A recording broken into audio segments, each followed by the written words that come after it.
Welcome to Toyota Time with Timmy the Toolman and Sean. Today we are going to show you how to fix your rear dome light. Now, it's not necessarily a wiring problem or a burnt bulb, but when the rear dome light isn't working and it isn't simply like a fuse that is blown or the bulb has blown, a lot of people don't know that there's a little switch inside the locking mechanism for the rear hatch. So when you unlock the rear hatch, that actuates a little switch in there which tells the dome light to turn on. So that's what we believe is the culprit for my buddy Way's rear dome light not working. The little switch inside the lock mechanism is not operating properly, and we're going to go in there and investigate.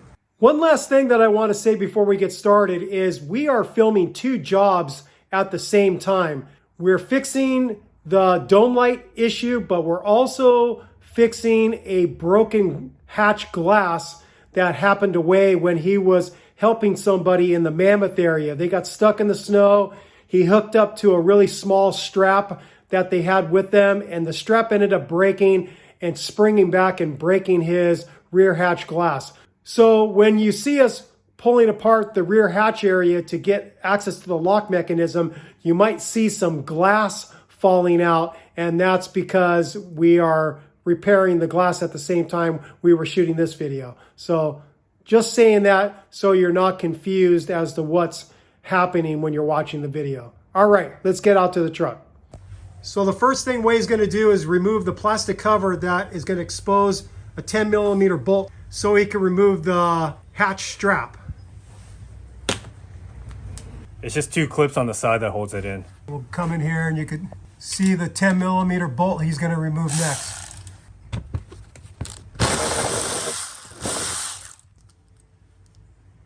Next, we're going to remove this plastic panel, and it's held on with the multitude of plastic clips. So Wade just has to get in between the plastic panel and the metal hatch and start prying and overcoming the clips. Once he gets some started, he should be able to just then get his hands in there and do the rest with his hands. Or keep going with the tool, doesn't matter. Now remember, his glass broke, so there's gonna be glass coming out of here at us. Now he's gonna push it towards the back to clear it.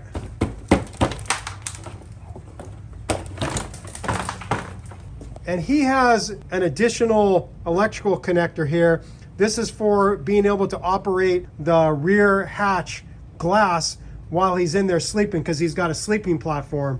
Now with the plastic trim piece off of the hatch, it exposes this metal plate. We have to disconnect a few electrical connectors here, so when we loosen the 10mm bolts and pop out the clips that hold the panel to the hatch, it's not gonna be a situation where the panel is gonna be hanging here in our way. We want it completely out of our way. So Way's gonna start making these disconnects. There's a release mechanism on the top here on this white one. This black one also has the release mechanism facing the top. On this one, it's on the top too. So he's gonna work on those right now. Okay, got that one. Easy peasy. Hopefully when you have a tool to help push it out. Okay, he's got all three. Now he's gonna grab the electric ratchet and he's gonna start zipping out those 10mm bolts. I'm gonna assist him by holding the panel while he's removing it so it doesn't start flopping down on him.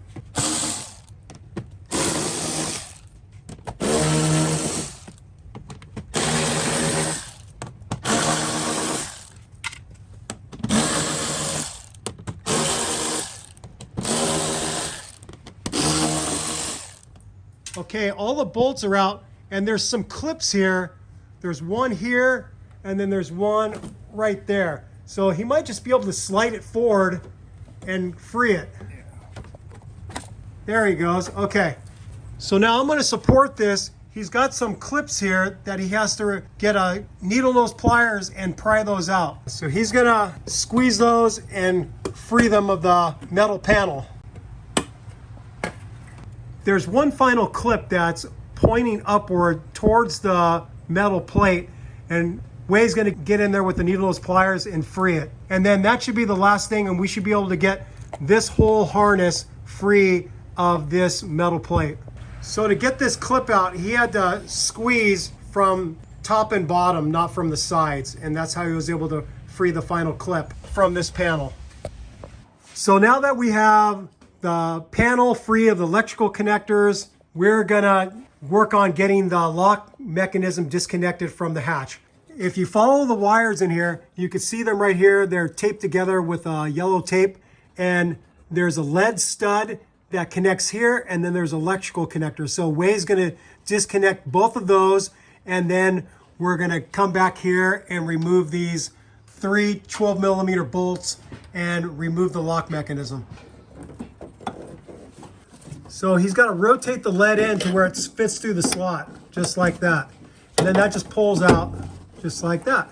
There's a clip above there holding that connector. He's using a 90-degree needle nose pliers, see if he can get it. So the release tabs are rear and front. You want to squeeze from the front and the rear to disconnect that electrical connector. There it is. Kind of blind, so that's why you have to squeeze this way. There's also a plastic hook right here that he's going to pull it out of. Okay. So I misspoke. Those are 10mm, not 12mm.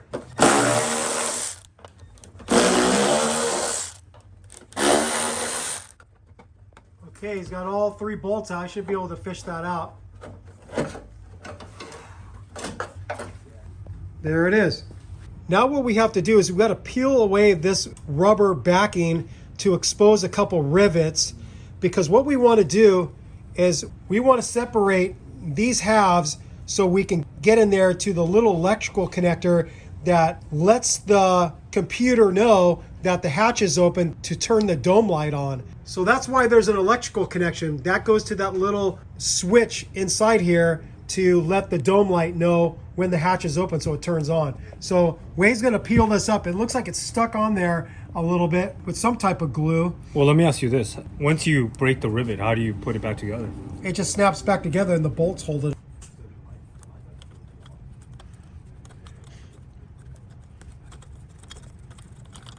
These are the rivets that we have to grind down so we can separate the halves to get at that switch.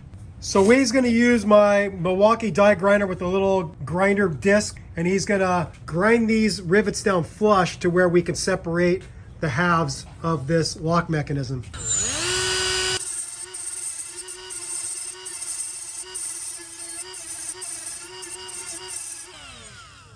He's got one of the rivets ground down pretty good. He's flipping it over. We're gonna get the other one.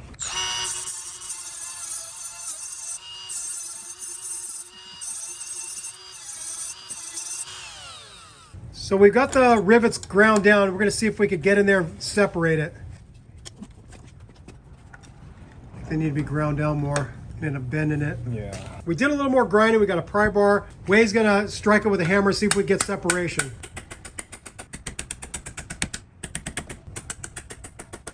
Okay, we're gonna have to work at this to get it fully disconnected from the rivets.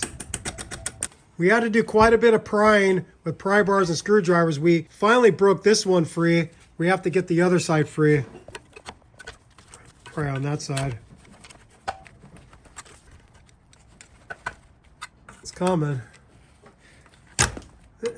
Oh. There it goes. There it goes. Finally. Frickin' thing. Piece of junky.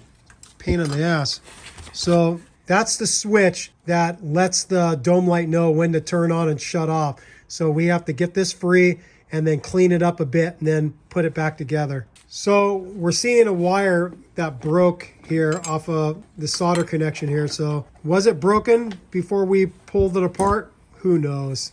We cleaned up the connector as well as we could. We got our soldering iron out, and we're gonna try to solder this red wire back to this connector right here. I'm gonna stop filming so I can free up my hand to help him. So we soldered that red wire back on and we reconnected it up here, and now we can tell that the dome light works. So right now with this little plunger up, the dome light should be on, which it is. And then when I push it down, the dome light turns off. So it's working. So we made the fix. We pretty much think that what happened is corrosion affected this wire and broke it. So it wasn't actually the switch being junked up with something. I've heard people say they found a bug inside one of these switches, but the switch seems to be okay. It's just that the red wire broke off of the connector. We had to resolder it. Before we reinstall the switch into the locking mechanism, we're going to clean it up with some CRC electronic cleaner, and then we're going to grease it up with some dielectric grease.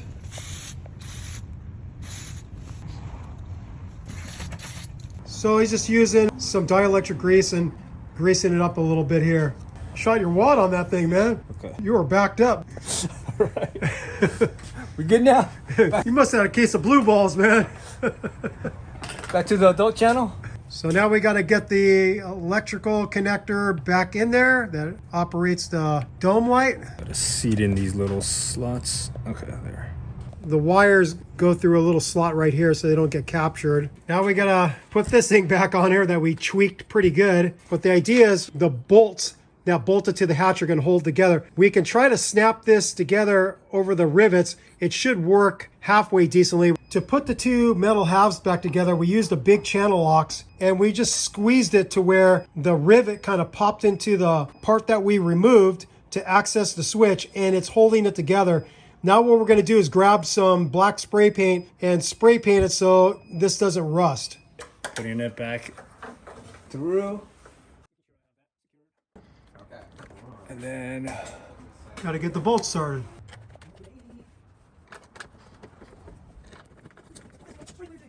Okay, Wade's just going to tighten these to the German spec of good and tight. actually these were pretty tight when I had to loosen them. So even though they're 10 mils, they were pretty tight. Okay, so get them to where you're happy. Just don't break them off. Okay, he's got all three 10mm bolts tight for the lock mechanism on the hatch. Now he's got to reconnect the cables to all the spots. Remember, there was a clip up here somewhere. Where was that clip? Yeah, you're talking about this one, right? No, right here. Oh, this There was a one, clip yeah. up there. So that clip, just push it that direction. Okay. And He's got to make the electrical connection. And then clip that Snap back. it up in there. Then he's got to get the lead end in there. He's got to slip the lead end in there.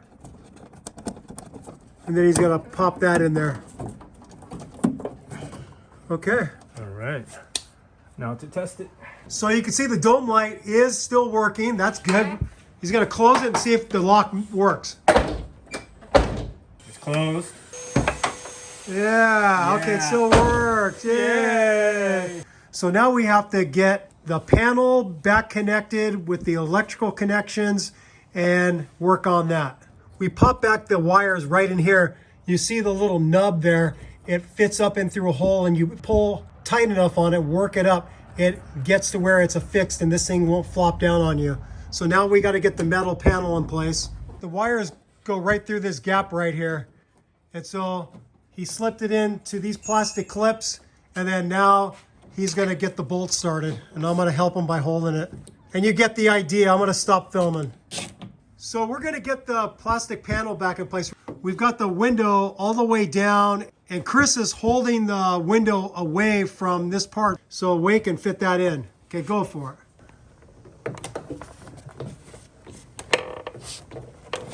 Oh yeah, I see it. It's slipping in now. All right. Got it? Yep. Okay.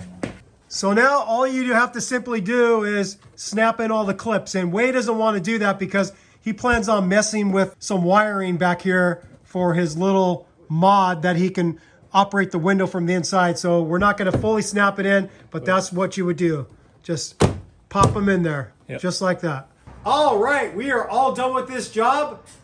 We figured out what the problem was with the rear dome light on Wade's 3rd Gen 4runner. It wasn't actually the switch wasn't working per se. It was the fact that one of the wires that goes to the switch had become corroded and broke.